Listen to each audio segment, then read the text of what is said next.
नमस्कार मंडळी, आज आपण बघत आहोत उपवासाचा नायलन शाबू चिवडा। चॅनलवरती नवीन असाल तर सबस्क्राइब करा। सर्वप्रथम लागणारे जिन्नस बघूया आपण। त्यासाठी बघा, 2 बटाटे मी असे उभे खिसून घेतलेत, स्वच्छ 3-4 वेळा धुवून पाण्यात असे भिजत ठेवलेत। शेंगदाणे घेतलेत अर्धी वाटी, नायलन शाबू घेतलाय मी 1 वाटी, 2 मिरच्या घेतलेत बारीक चिरून आणि चवीपुरतं मीठ घेतलंय। आता बटाटा हा पण खिसून घेतलाय, पाण्यात भिजत घातलाय। हा चांगला आधी पाण्यातनं नितळून घेणार आहोत। आता नायलॉन बटाटा चिवडा पण ह्याला बोलतात, खूप खायला टेस्टी लागतो। तर उद्या आषाढी एकादशी आहे, त्याच्या खूप खूप शुभेच्छा सर्वांना।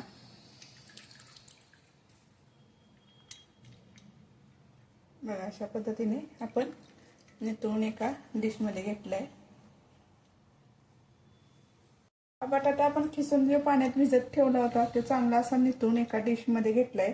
आता नायलन शाबू चिवडा आपण बनवण्यासाठी हा बटाट्याचा खिस पण गेलेला आहे बघा।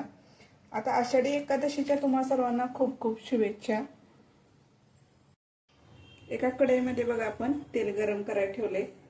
तेल चांगलं असं गरम झाले, आधी आपण शेंगदाणे भाजून घेऊया तेलात।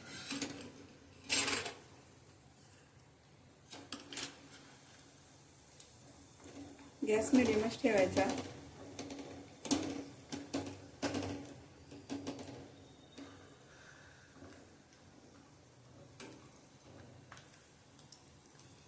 शेंगदाणे बघा चांगले तेलात भाजले गेले, आता हे काढून घेऊया आपण।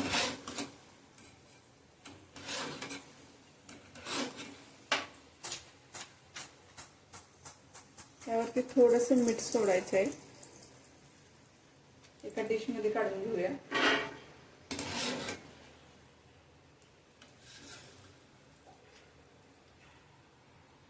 पण शाबू जो घेतलाय ते थोडा थोडा टाकून तेलात चांगला तळून घ्यायचा आहे फुलेपर्यंत,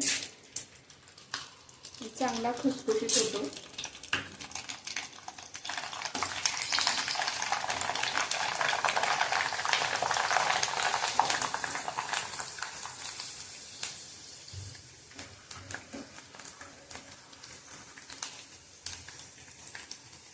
शाबू बघा चांगला तेलात फुलला गेलाय, आता काढून घेऊया एका डिश मध्ये।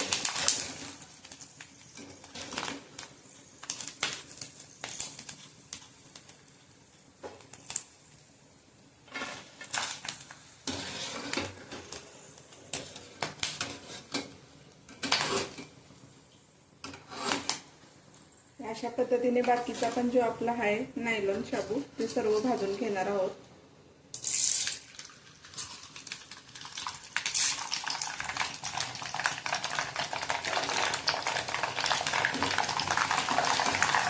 चांगला तेलात फुलेपर्यंत आपण तळून घेणार आहोत।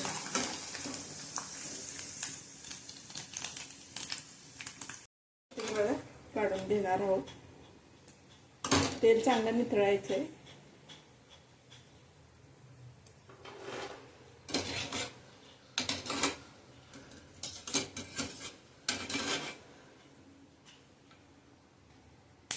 आता भाजून झालाय आपला। आता बटाट्याचा जो खिस आपण घेतला होता ना खिसून, ते घेणार आहोत भाजून।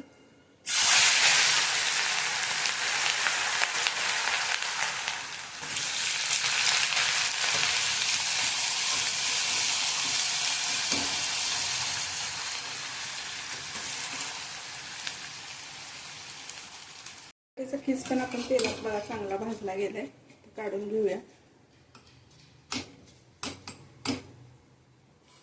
आपण जे चिवडा शाबूचा चिवडा जो भाजला होता तेलात, त्यात टाकून घ्यायचंय। 2 मिरच्या घेतल्या चिरून हिरव्या, त्या हलक्याशा तेलात भाजून घेऊया।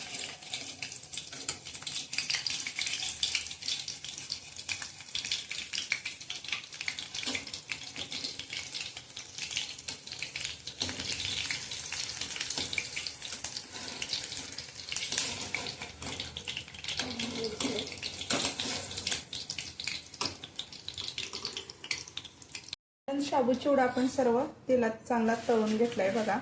आता ह्यात चवीपुरतं मीठ टाकूया।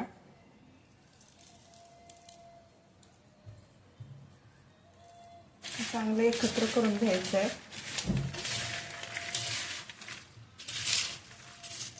तर उपवासाला खायला खूप छान असा हा चिवडा लागतो. नक्की करून बघा.